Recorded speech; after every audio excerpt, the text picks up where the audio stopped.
प्रश्नावली 13.2 का question number 4 देखिए। निम्नलिखित बंटन भारत के उच्चतर माध्यमिक स्कूलों में राज्यों के अनुसार शिक्षक विद्यार्थी अनुपात को दर्शाता है। इन आंकड़ों के बहुलक और माध्य ज्ञात कीजिए। दोनों मापकों की व्याख्या कीजिए।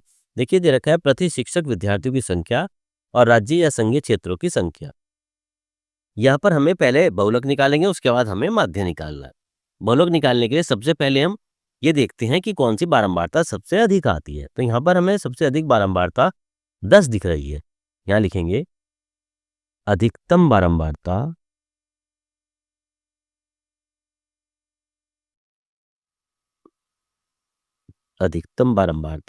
ये जो है हमारी 10 यहाँ पर दे रखी है।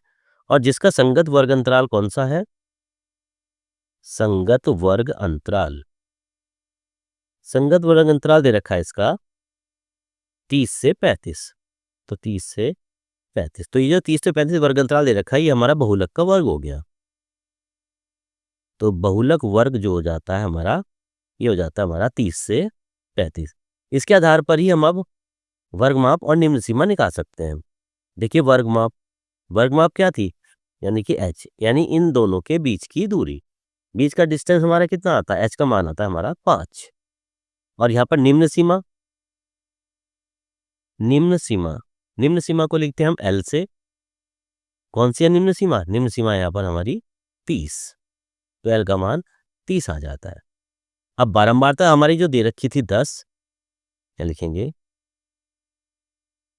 बहुलक वर्ग की बारंबारता, ये जो हमारा F1 दे रखा था ये हमारा 10 दे रखा था। अब बहुलक वर्ग से पहले की देखते हैं। बहुलक वर्ग से पहले की बारंबारता, जो बहुलक वर्ग से पहले की बारंबारता होती है वो होती है F0। यानी 10 से पहले कौन सा दे रखा है हमारा? 9। तो इससे पहले की बारंबारता होगी हमारी 9। बहुलक वर्ग से पहले की बारंबारता 9 आ जाती है, यानी F0 का मान 9 आ जाता है। अब इसी तरह से बहुलक वर्ग के बाद की बारंबारता देखिए।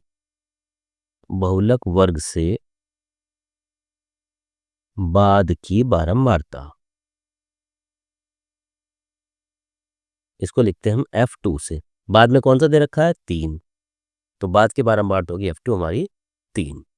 अब यहाँ पर हम बहुलक का फॉर्मूला लगाते हैं। बहुलक का फॉर्मूला था हमारा, बहुलक बराबर ये हो जाता है L plus F1 minus F0 upon 2 F1 minus F0 minus F2 और इंटू H। ये हमारा बहुलक का फॉर्मूला होता है। अब यहाँ पर इनके मान रख दीजिए जो हमें मान दे रखे हैं। देखिए पहला मान बहुलक का, तो बहुलक दे रखा है हमारा, बहुलक बराबर सबसे पहला आता है L का मान दे रखा है हमारा 30 प्लस F1 का मान है हमारा 10 माइनस F0 का मान है हमारा 9 अपॉन 2 इंटू F1। तो 2 इंटू F1 का मान है 10 माइनस F0 का मान है 9 माइनस F2 का मान है हमारा 3 और इंटू H दे रखा है हमारा 5। इस तरह से हम सबसे पहले मान रखते हैं। अब हल कर लीजिए इसको। हल करने पर क्या आता है? ये 30 जुगा तो प्लस 10 माइनस 9, यह आ जाता है हमारा 1 अपॉन 10 दाम 20 माइनस के 9 माइनस के 3, यह आ जाते हैं हमारे माइनस के 12 इंटू 5। तो यहाँ कितना आ जाता है? 30 प्लस 5 के 1 में करेंगे 5 बटे 20 माइनस 12, ये हो जाता है हमारे 8। काटना चाहिए काट लीजिए। नहीं यहाँ तो कटेगा ही नहीं क्योंकि 5 बटे 8 है, यहाँ 30 है। 30 प्लस 5 बटे 8 हमारा आ जाता है। अब यहाँ क्या करेंगे? इसको एलसीएम लेते हैं। इसका मतलब होता है बटा 1, 8 एलसीएम ले लीजिए। ऊपर कितना बचेगा? 1 बटे 8, 8 तिया 24, 240 प्लस 5, तो आ जाता हमारा 245 बटे 8। तो इस तरह से हमारा, अब इसको आप भाग कर लीजिए। भाग करने के बाद इसका डायरेक्ट हम, तो यहाँ हमारा 245 बटे 8 आ जाता है। अब 245 को 8 से आप भाग कर दीजिए तो डिवाइड करने पर इसका मान आ जाता है 30.8। 30.625। तो 30.625 इसका हमारा बहुलक का यहाँ पर आंसर आ जाता है। बहुलक निकालने के बाद अब हम इसका माध्य निकालेंगे। माध्य निकालने के लिए सबसे पहले हमें एक सारणी बनानी पड़ेगी। प्रत्येक शिक्षक विद्यार्थियों की संख्या दे रखी थी और राज्य संघीय क्षेत्रों की संख्या भी दे रखी थी। अगली सारणी बनाते हैं वर्ग चिन्ह की, यानी यहाँ के बीच में जो आता है। चलिए पहले लिखते हैं। प्रत्येक छात्रों की संख्या दे रखी थी यहाँ पर 15 से 20, 20 से 25, 25 से 30, 30 से 35, 35 से 40, 40 से 45, 45 से 50 और 50 से 55 तक यहाँ पर दे रखी थी। ये संख्या दे रखी थी। एफ आई का मान दे रखा है यहाँ पर 3, 8, 9, 10, 3, 0, 0 और 2। वर्ग चिन्ह यानी कि इनके बीच की संख्या 15 से 20, 15 और 20 35, और 35 की जब हम 2 से भाग कर देते हैं तो कितना आ जाता है हमारा। 35 की 2 से भाग करिए, वर्ग चिन्ह कितना आएगा, यह आएगा हमारा 17.5। यहाँ आ जाता है 22.5, यहाँ आएगा 27.5, यहाँ आ जाता है 32.5, 37.5, 42.5, 47.5 और यहाँ पर आएगा 52.5। इस तरह से हमारा ये वर्ग चिन्ह निकाला जाता है। अगली सारणी है एफ आई एक्स आई की, यानी इन दोनों की गुणा करनी है। जब 17.5 की गुणा हम 3 में करेंगे तो करिए कितना आ जाता है, तो ये आ जाता है हमारा 52.5। तो 52.5 इन दोनों की गुणा करने के बाद आता है। इस तरह से 8 की गुणा जब हम 22.5 पे करेंगे ये आ जाता है 180।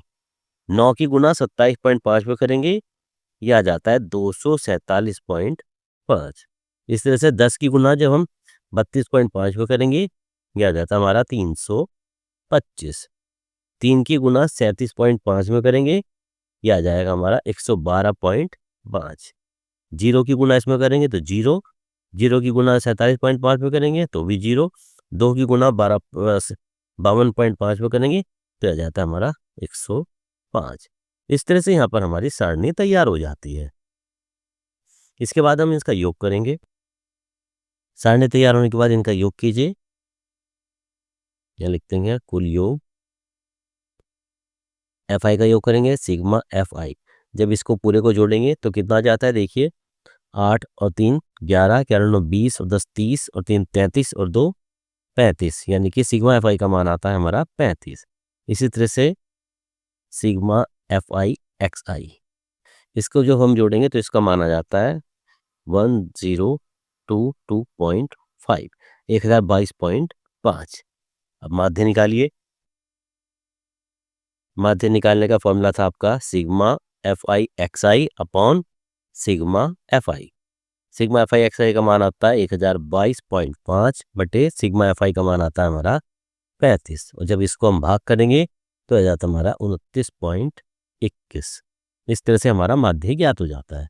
देखिए मैंने आपको पहले भी क्वेश्चन में बताया था, अगर माध्य निकालने की विधि दी गई है तो आपको उस विधि से निकालना है, नहीं तो आप किसी भी विधि से मान निकाल सकते हैं, आंसर आपका सेम आता है।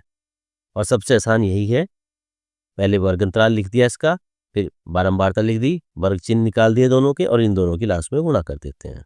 तो इस तरह से हमारा प्रश्न नंबर 4 यहाँ पर पूरा हो जाता है।